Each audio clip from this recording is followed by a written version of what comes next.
potatoes I could find of different colours and shapes and sizes with a view to crossing them. I went on from that to birds and animals. And by the time I was 9, I was well into breeding chickens and rabbits, both of which in those days came in an enormous variety of shapes and sizes. Chickens weren't, as now, just machines for producing eggs or meat. They came with legs enormously long, legs very short, with the tails trailing into the mud, feathers on their legs, feathers on the top of their head, all sorts of weird shapes, sizes and colours. And there were societies which went in for showing them in every small town, including Chesham. In the very earliest days, with no water except what collected in the moat, only a few animals could be kept. 5 working horses, 2 cows and a pig. But it wasn't the practical things that I first noticed about the Grove. Before my father had bought this farm, it seemed to us as children quite a mysterious place. We couldn't see it. It was surrounded by trees and everything, and reputed ruins inside. And I remember my brother, when I was very small, taking me during the school holidays. And we were frightened of the farmer who owned it, or rather occupied it. Benny Wingrove was a very bad-tempered man. So we crawled through the willow bushes to have a look. And the first thing I saw was a privy hanging over the moat, a 3-seater privy, just like something you read about in American backwoods stories. 3 seats side by side with heart-shaped holes cut in the door, 2 full-sized ones for Mr. and Mrs. and the child's one next door, hanging over the side of the moat, and I know exactly where it was. I could go there to this day. When I first started to record my memories, I realized how vivid the first ones are. I discovered that whenever I had a few minutes to myself, I could speak my thoughts into a tape recorder, and they wouldn't be lost. When I first remember this house, it was in use as a barn, and the trees had crowded very closely around it, and it was more or less derelict. The first thing I remember was heaps of walnuts on the floor, drying, ready for sale at Christmas time. After that, it was used alternately for livestock, pigs, and then a bull, and then sorting potatoes, and occasionally the storage of grain. It wasn't until the 1960s that we converted it back into a house, which is what it had originally been without any shadow of doubt. It used to be called the chapel, and may have been one for a time. It certainly looked like one, and so the locals said it was haunted and wouldn't visit it after dark. They were astonished when we went to live in it. From 1 year after my father died until I took it over, this farm was managed by a man called George Larkin, who was really typical of a whole class of people. He was a lay preacher of a sort of blood and thunder variety on Sundays, although a very humane and kindly man in every other way. He worked with great energy, and he used to tell me that he could work harder than all the other men because the Lord was on his side. And I think he was exhausted by the end of the week and glad to just go to chapel. To me, he was just like he'd been recently demobilized from Cromwell's new model army. He had the same sort of standards that they must have had.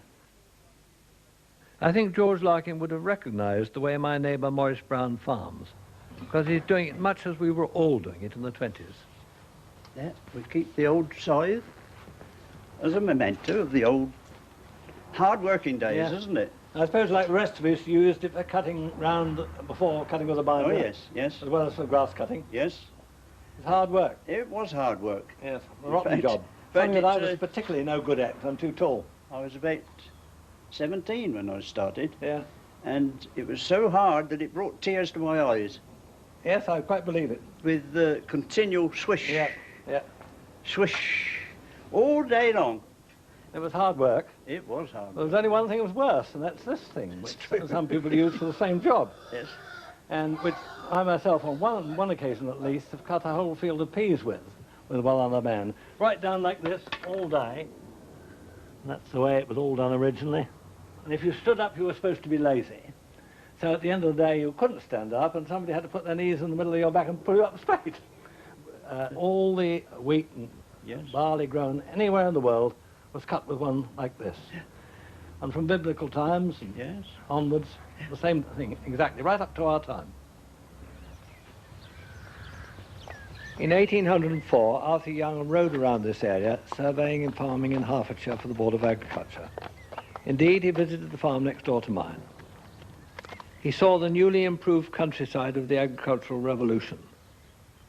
When I first saw the same countryside a century later, it was almost unaltered except for the decline in standards due to the long depression of the 19th century.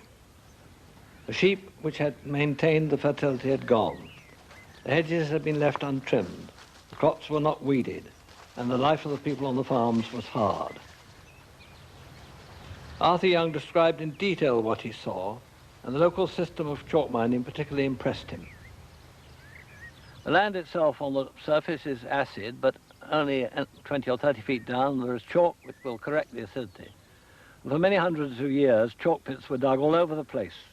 And most of these little groups of trees you see, very small woods, nearly all of them represent where chalk was dug, and then the land couldn't be cultivated afterwards, so trees sprung up, just as they are here, just as they are over there, just as they are there, all over the place. A landscape dotted with small spinneys and groups of trees, all of which represent somebody mining chalk at some period in the last 500 years. The chalk was spread around the field from wheelbarrows pushed by women. Young approved of this because it didn't wear out the horses. Apparently, the women didn't matter. Almost every field had at least one chalk pit of its own, and those which remain can easily be seen from the air as small clumps of trees. After chalking, other things had to be done to improve fertility. The basis of farming in this area for a very long period had been trading hay and straw into London because you hadn't got the stock to eat it yourself, for cab horses and dray horses in London, and bringing dung out on the same vehicle. And more important than that, really, was bringing human waste out from London to use on farms around here. And then the arrival of the canal in Berkhamsted in the 18th century offered enormous chances of improving fertility, and all the human waste from London came out and was used in the home counties as manure. And people now who get excited about the organic farming having died out and being replaced by chemicals should realize it happened not because the farmers wanted it to happen. They were perfectly happy to use shit, if that's the word, from humans living in London. It was the public health authorities which stopped it happening. Otherwise we would have continued, and of course there would have been much less loss of fertility from the land if everything had been returned to it. So canal transport and fertilization revolutionized farming in the 18th century. Another change was in farm machinery. It happens that some old farm implements have been preserved on a nearby farm at Ivinghoe, and I went there with Will Barnett to see them. And as all these old-fashioned buildings really weren't much use to us any longer, I said they could have it here if they wanted. And so that's how we came to have this collection. Temporary, it was meant to be. Jeff Hawkins, the farmer, showed us round. This is the drill we used to use, or this type, on the farm here. It's a Bedfordshire drill, made by Brown's at Leighton Buzzard. And I've been lately surprised at the enormous age of it. Well, of this design. There's a print I saw of 1810, and it shows Hensman's patent drill. However skilled a man was at sewing by hand, there was a variation in how he did it, and an enormous variation between men. Whatever man went out with this, if you got the cups right and the drill set right, he drilled at the same rate. So you brought a bit of science in it, you knew how many pounds per acre you wanted to sow, and for the first time you could do that. You put your seed in there, and these here go round, and the seed drops down there and comes out the bottom. See, you can have big cups or little cups.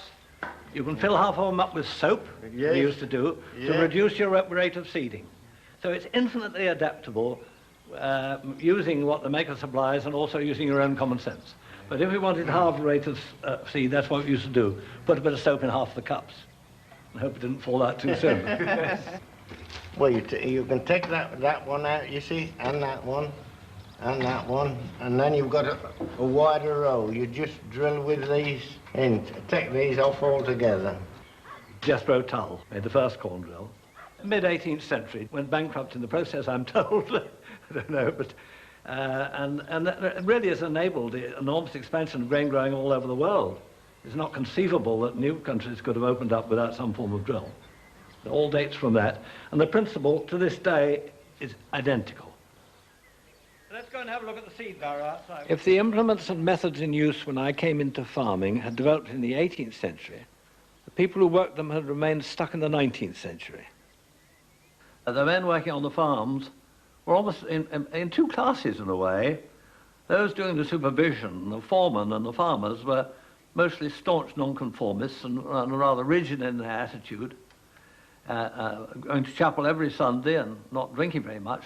The men who were working them, for them, their lives revolved around beer mostly. They were lowly paid, poorly housed, not too healthy, and the pub and the beer was the most important element in their lives. See, when we started hay-making with you see, you could go and get a pint of beer at 6 o'clock in the morning up at the door, and you got a pint every 2 hours until 10 o'clock at night. If you was a man, of course I was only a boy, so I used to have a bottle of ginger beer. But the men could have a pint every 2 hours. Very early in my life, I came strongly under the influence of somebody called Alf Newland. He came from Norfolk. He was my father's gardener, but also looked after the few cows, pigs and poultry. And he was a very knowledgeable man in all sorts of ways, and very contemptuous of Buckinghamshire farming, in particular of the way Grove Farm was farmed. In Norfolk, everything was done better. But combined with this, he was also a frightful snob, because everybody he'd worked for in Norfolk was called Squire something or other and lived in something or other hall. He was a Methodist lay preacher, and he was by way of being a radical in politics. And I remember him telling me, God gave the land to the people. And I thought at the time, I'm glad God gave my father some. Why did he give so much to Mr. Lowndes and Lord Chesham? And why didn't he give Alf Newland, who spends every Sunday of his life preaching in Lay Hill Chapel, any at all? Doesn't seem quite right to me. For me, the countryside is like a canvas with one picture drawn on top of another. The picture when I appeared on the scene was one of 16th century field names and villages, 18th century methods, and with 19th century people living in it. Each pattern imposed on the last, nothing completely lost. Early one morning, the break of the day, for the cocks were crowing, the farmers did say, come rise, you young fellows, come rise with goodwill, for your horses want something their bellies to fill. With a bit in my pocket, I swear and I vow, you all idle fellows that follows the plough.